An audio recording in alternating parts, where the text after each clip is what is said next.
मुरैना जिले के बमरोली गांव में केंद्रीय मंत्री ज्योतिरादित्य सिंधिया एक दिवसीय दौरे पर पहुंचे। उनका स्वागत गांव में जगह जगह गर्मजोशी से किया गया। इस दौरान उन्होंने ग्रीनफील्ड 6 लेन हाईवे परियोजना का निरीक्षण किया। सिंधिया ने बताया कि करीब 5,500 करोड़ रुपए की लागत से बन रहा यह मार्ग आगरा, धौलपुर, मुरैना और ग्वालियर को जोड़ेगा, जिससे क्षेत्र के विकास को नई गति मिलेगी। मंत्री ने मुरैना के औद्योगिक विकास का भी जिक्र किया है। उन्होंने कहा है कि बानमोर में जेके टायर फैक्ट्री जैसे औद्योगिक इकाइयों ने स्थानीय रोजगार बढ़ाए हैं। इसके अलावा उन्होंने केंद्रीय विद्यालय, स्पोर्ट्स ग्राउंड, आधुनिक पोस्ट ऑफिस और पोस्ट ऑफिस जैसी सुविधा का भी हवाला दिया है। रेल विकास पर बोलते हुए सिंधिया ने बताया है कि उन्होंने नैरो गेज को ब्रॉड गेज में बदलने का काम किया है और ग्वालियर से जयपुर तक रेल लाइन पर तेजी से काम चल रहा है। यह ट्रैक पहले उनके पिता माधवराव सिंधिया द्वारा बनाया गया था। सिंधिया ने कहा है कि मुरैना और आसपास के क्षेत्रों का विकास उनके परिवार के दिल से जुड़ा है और वे जहां भी सांसद रहे, इन क्षेत्रों का विकास के लिए हमेशा प्रयास करते रहेंगे। मंत्री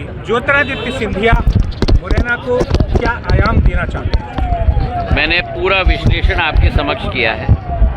5,500 करोड़ रुपए की योजना, ये आगरा, मुरैना, धौलपुर, मुरैना, ग्वालियर का 6 लेन डेडिकेटेड हाई स्पीड कॉरिडोर प्रधानमंत्री जी के द्वारा दिया जा रहा है। मुरैना में अटल एक्सप्रेसवे बन रहा है, औद्योगिकरण हो रहा है।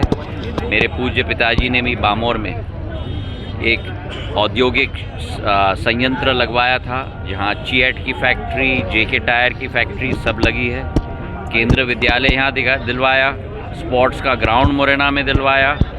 आधुनिक रूप से डाक विभाग का पोस्ट ऑफिस भी मैंने मुरैना में दिया है, पासपोर्ट का ऑफिस भी मैंने दिया है। तो मुरैना का विकास और प्रगति सिंधिया परिवार के हृदय के साथ जुड़ा हुआ मुद्दा है और मैं जहां का भी सांसद रहूं, पर चाहे मुरैना हो, श्योपुर हो, हमारा बड़ा ब्रॉड गेज से नैरो गेज से ब्रॉड गेज का लाइन का परिवर्तन 2012 में मैंने स्वीकृत करवाया था।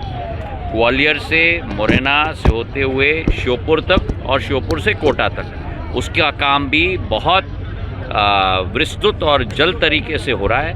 माधव महाराज ने नैरो गेज लगाया था, उनका वंशज होने के नाते आज ब्रॉड गेज भी प्रधानमंत्री जी के आशीर्वाद से आ रहा है। बहुत बहुत धन्यवाद।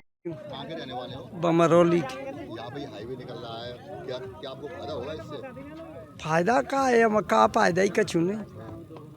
जमीन जा रही है, खुगा जा रहे हुए, खेत जा रही है, मकान जा रहे हुए। पैसा दिया जा रहा है, मुआवजा दिया जा रहा है। अबे तो गिरे ना, कजू खाते में पैसा गिरेगा ये थोड़ी बहुत। मुआवजा नहीं मिल रहा। अबे ना मकान को ना मिले, बमरोली हाईवे निकाला जा रहा है। हाँ भाई, किसान यहाँ से प्लान करने के मजबूर है क्योंकि खेती पूरी चली गई और पूर्वज ने खरीदी थी खेती, आपसे खरीदी है, मैंने खरीदी। कुछ नाम है, कुछ नाम नहीं है, तो कुछ नाम नहीं, और जिनके नाम है उनको थोड़ा थोड़ा मुआवजा 3 लाख या 4 लाख के समथिंग मिला है। कुछ लोगों को मिला है, कुछ को नहीं मिला है। मैं रेवड़ी चाप का बटा है, कुछ नहीं। अरे भैया, इनसे मिलने सिंधिया जी तब पहुँचा, तब मैं तो सिंधिया तक नहीं। अरे कुछ आधे लोगों को मिला, देखो नहीं मिला है अभी तक। सब लोग परेशान, कम से कम 200 घर यहाँ से, इस हाईवे से।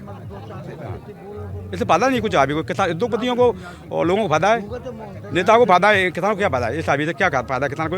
किसान लिए क्या फायदा है इस हाईवे से? बताओ तो। क्या किसी व्यक्ति पूछो किसानों को क्या फायदा है इस हाईवे से? नहीं, कोई फायदा। बताओ तो, आप बता दो। किसान का डेली दिल्ली जाएगा, क्या आगरा जाएगा, बॉम्बे जाएगा, कहाँ जाएगा किसान? हैं? उद्योगपतियों को नेताओं को मिलेगा। बमरोली मतलब मौजा दूसरा बजे, हाँ दूसरा मौजा, हाँ हाईवे निकल रहा मतलब तो जहाँ में अभी मुआवजा मिलो ही ना, मतलब नहीं, कोई नहीं। हाँ मतलब देखिए, मतलब जैसे कुछ जैसे रोक लगी रही है कछुए में, वैसे गड़बड़ पड़ गई है, मतलब खऊ के नाम खेती पड़ गई है, ऐसे दूसरा मौजा है जहाँ में मतलब तो खऊ के नाम खऊ ने खरीद ली है ताकि पैसा ना निकले, ऐसे मतलब डरो है। नहीं मिलो, जमोज में कोई मिलो ही ना। मिलने तब तो नेता नगर ही रही है, गरीब एरिया पड़ गई है, जो मतलब को बोले वाह होता ना। हाँ, खौगे ना मिलन ग्राम बमरोली अपना। यहाँ पे ये जमीन निकल रही है, यहाँ से हाईवे निकल रहा है, क्या परेशानी इसमें परेशानी ये आ रही अपनी बताई नहीं है, बेवजह हरी फसल कटाई हुई है, हमें बताया नहीं है पहले से। वो हमारी खेती का पैसा है, अभी एक मुआवजा नहीं मिला है पैसा अभी तक, ना कोई सुन रहा है ना कुछ रहा है। और पटवारी तहसीलदार के जाओ तो अगले आदमी ने किया वगैरह, अगले ने किया, मतलब कोई नाम इशू नहीं है। सिंधिया जी से मुलाकात नहीं की आपने? अब सिंधिया जी अब बड़े लोगों की मुलाकात करेंगे, हमसे बोले तक नहीं है। जो उनके कार्यकर्ता हैं वो चले गए, वापस गए हैं, उनसे कोई बातचीत ही नहीं हुई हमारी। अन्नदाता से कोई मुलाकात? नहीं, कोई मुलाकात नहीं हुई अन्नदाता से। इनका तो दिखावा है, सब उनके नेता नगरी है जो भी हो रहा है, और इसका कोई सोल्यूशन नहीं है। पटवारी से बात करो तो तहसीलदार बोलते हैं, तहसीलदार बोले पटवारी से बात करता है। वो हमारी फसल कटी हुई हरी, कम से कम हमारे 2 लाख रुपए का नुकसान हुआ है एक गरीब इंसान का, तो इसका मुआवजे की कोई बात ही नहीं है। नहीं, कोई सुनवाई नहीं है, और ना पहले से कोई इशू बताया गया कि आप फसल कीजिए या नहीं कीजिए। जब इंसान का खाद बीज जोताई दे रहा है अगला इंसान, उसका पैसा कहाँ से आएगा? कर्जा करके देगा तो क्या करेगा? कोई मुआवजा राशि नहीं है, फसल नुकसान है, आत्महत्या तक की बात आ जाएगी तो क्या करेगा इंसान फिर? उसके अलावा किसान पर क्या है बताओ? फसल के जा रहे पड़ा है, फसल नहीं मिलेगी तो क्या होगा उसका? बसेरी के यहाँ से हाईवे निकाला जा रहा है, किसानों को क्या फायदा मिलेगा? कछु फायदा ना मिल रही, हमारे रुपये ही ना ने आए जो पाके के 700 बिगड़ेगी, गेहूँ बिगड़ गए हैं, और कछु मिलो ना अब है, और पटवार रुपया मांग रही है। बहुत कम रुपया मिला। रेनू जी क्या कह रही है? नौकरी के मुझे रुपया दो, मैं बाका तब डाल रहा हूँ खाते में। अभी बारिश भी हो गई, ओले भी पड़े हैं, फिर भी पैसे मांग रही है। हाँ हाँ, रुपया मांग रही है। अब बताओ क्या करें? पने मोड़ी मोड़ने बजे दे ने रोड में हमारे 3 भैया को गाँव है, जैसे 4 बीघा ठोर कितने का है वैसे? है। अब बीघा को तो जेटा ही कम से कम 25-30 लाख को बीघो चलना हो है जी में तो बस। कितने रह गई अब? 4 अब बामे तो गई थे कछु बगे 2-4 बीघे से रह गई है बस, और कछु ना रहे हो पूरी जमीन सरकारी चली? पूरी सफा। अब क्या करे बाबू जी का तू नहीं आगे रह जाएंगे, शासन ते का ले रहे हो कछु नहीं। हाँ दैया करे खुरी के और रह जाएंगे बस।